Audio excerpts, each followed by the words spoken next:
जब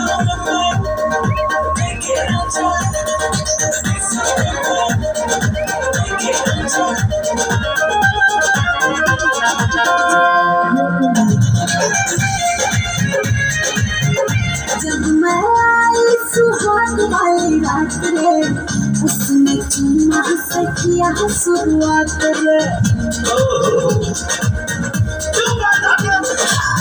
जब मैं आई सुहाग वाली रात रे, उसने चुम्मा से किया शुरुआत। पहले घूंघटा उठाया फिर पेट पे सुलाया, पहले घूंघटा उठाया फिर पेट पे सुलाया, और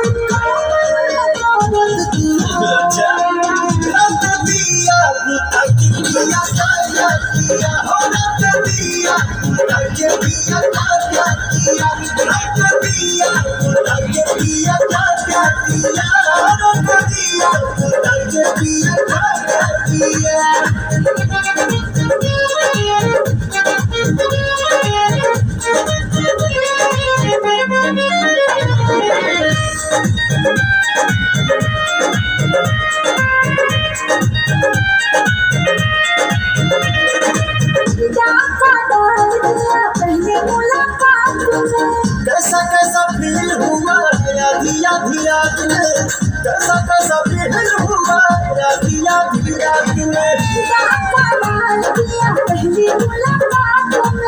कैसा कैसा फील हुआ आधी आधी रात में। उसने उंगली दबाई, मैं बहुत छटपटाई, मुझे रात में सोने दिया।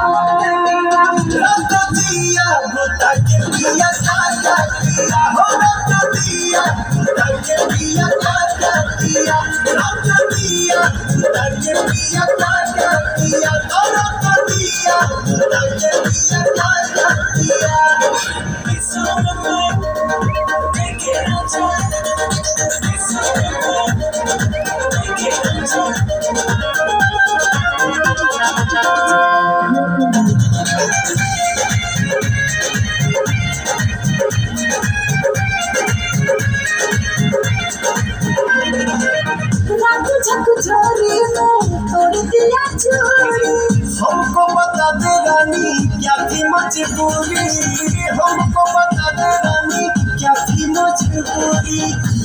झकझोरी में तोड़ दिया चोरी, हमको बता दे रानी क्या थी मजबूरी।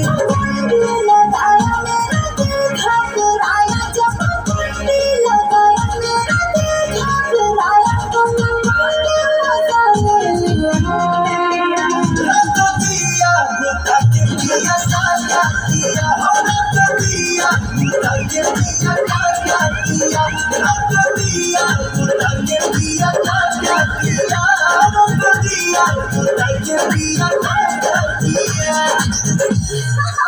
बाद में बताऊंगी। कहे अभी दिक्कत बका।